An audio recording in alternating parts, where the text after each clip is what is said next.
Do you recall the first time you made money buying crypto?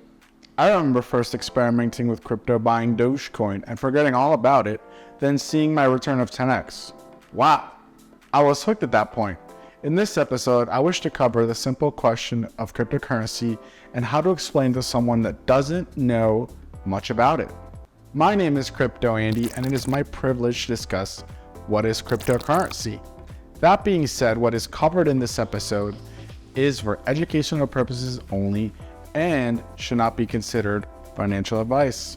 I will give you a short answer that I first heard courtesy of Harry Dent. Cryptocurrency is the digitization of money and financial assets.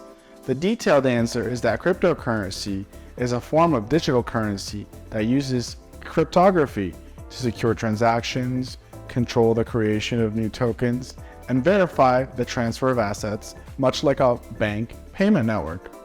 However, cryptocurrency operates independently of any central bank or government, and its transactions are recorded on a decentralized ledger that are known as blockchain, and they are held in digital wallets. The core values of cryptocurrency are financial freedom, independence, decentralization, and ownership in peer-to-peer transactions. Crypto's utility comes in its ability to secure transactions that are digitally signed using complex mathematical algorithms which provide authenticity, integrity, and confidentiality. Cryptocurrency has the potential to empower individuals in developing countries by giving them access to cross-border transactions at the fraction of the price of traditional banking. This is possible due to the blockchain's productivity improvements and its programmability. It cuts out the middleman, lowering fees, thus reducing friction in the transactions to the benefit of the users. If you have ever wired money locally or sent it internationally, there are steep fees associated with those transactions. Only transferring large amounts of money makes sense in current conditions because the banking system was made for the exchange of money between high net worth individuals or countries. It was not made for the average person, and especially not for the people in the third world. Cryptocurrency resolves this gap in the market. The first ever successful cryptocurrency was Bitcoin, introduced in 2009 in response to the global economic collapse and liquidity crisis the world experienced. At this point, you may have to explain what Bitcoin, aka BTC, is. Bitcoin is the grandfather of all cryptocurrency. As mentioned previously, Bitcoin works by the transfer of payments in a decentralized way. How Bitcoin does this is by a consensus mechanism, where all BTC miners agree on what goes on Bitcoin's blockchain, also called a ledger. That ability to agree is called proof of work, where miners using complex computers solve complex cryptographical problems.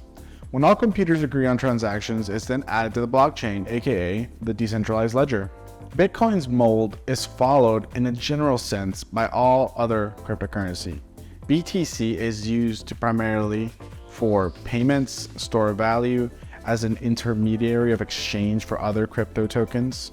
After Bitcoin, Ethereum is the next largest crypto, and it works very differently because BTC has its own blockchain ledger. What Ethereum does is create a platform for other cryptos. Those other cryptos are called ERC20 tokens. Instead of requiring miners for each and every blockchain to transfer assets, Ethereum is an internet computer that transfers tokens. It acts like a miner for the cryptos in its platform. This allows the other projects to focus on development and utility. They don't have to spend time building the infrastructure. An example would be a storefront in a mall. The business owner didn't have to build the mall. They just focus on their product or service and make it the best it can be. When a crypto project provides infrastructure, it's called a layer 1. ETH, Ethereum's token, is used to pay fees on the Ethereum platform when transferring tokens or when swapping for ERC20 tokens. This causes demand and utility for ETH. Another question you may have encountered is, what is the dog coin I've heard so much about? This coin is called Doge. It started out as a parody to Bitcoin, with Lego featuring the Shiba Inu dog based on the Doge internet meme. Dogecoin has grown in popularity and has a community of supporters that has grown around it. Dogecoin enthusiasts are known as Sheebs. Sheeb is used for tipping, donation, and the like. Dogecoin epitomizes the froth, playfulness of the crypto world in the same way a cult movie would. It also has backers like Elon Musk.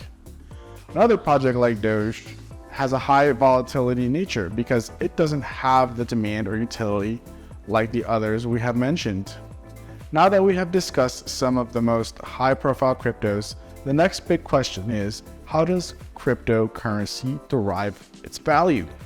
Ultimately, all crypto value is derived from strong adoption. This is why Bitcoin is so valuable. It's the most adopted coin out there and the most recognized. Traditional valuation for equities like stocks and bonds come from two types of analysis: fundamental analysis and technical analysis. Fundamental analysis refers to things like competitive advantage, balance sheet, customer acquisition, product development, macroeconomics, and employee talent. Think Warren Buffett, the famed fundamental investor. The way this translates into crypto is tokenomics, development team, use case, market share, hash rate, or the amount of mining activity. As an example, Bitcoin has 21 million total BTC that will ever be mined. It's constantly being developed.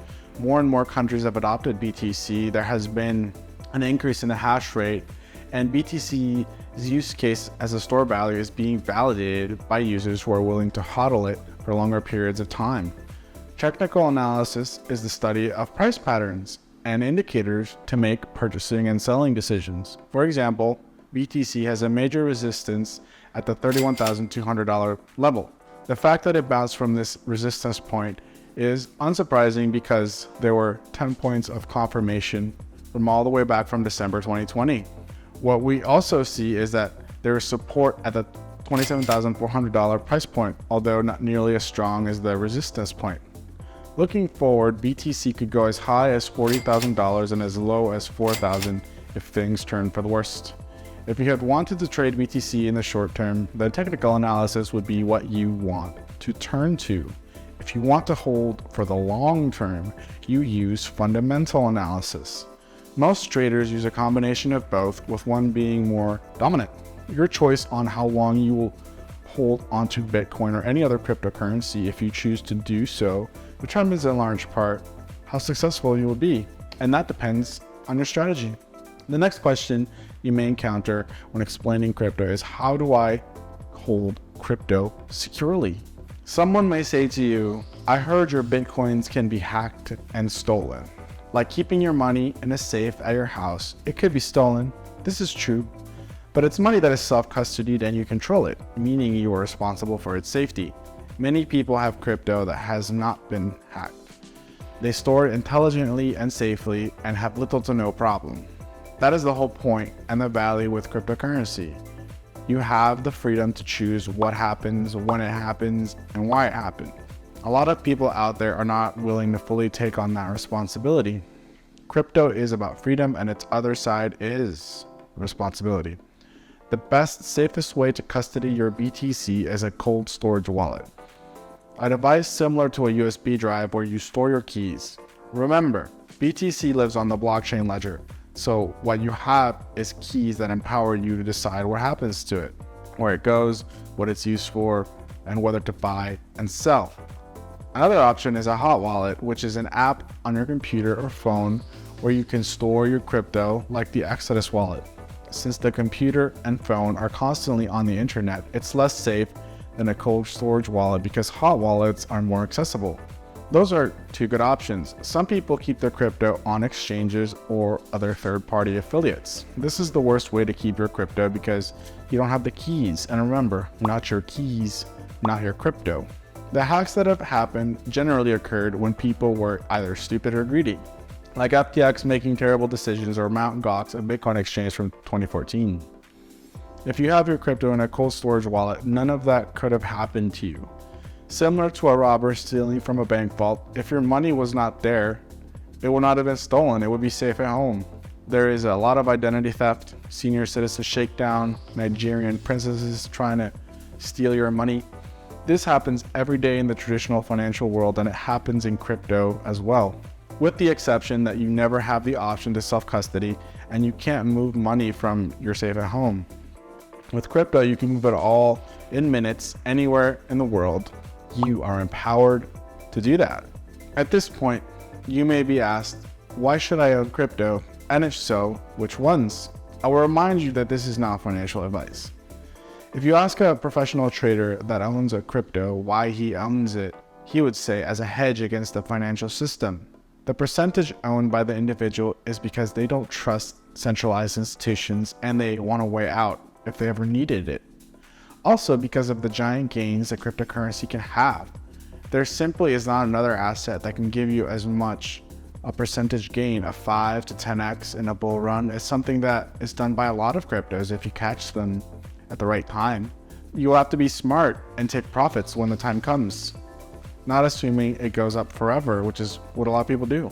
If you're not someone that wants to trade, you can simply hodl or hold on for dear life and you will see the price rise as cryptocurrency is still just in its infancy as an industry and has a lot of growth and maturity left, a lot of profit left.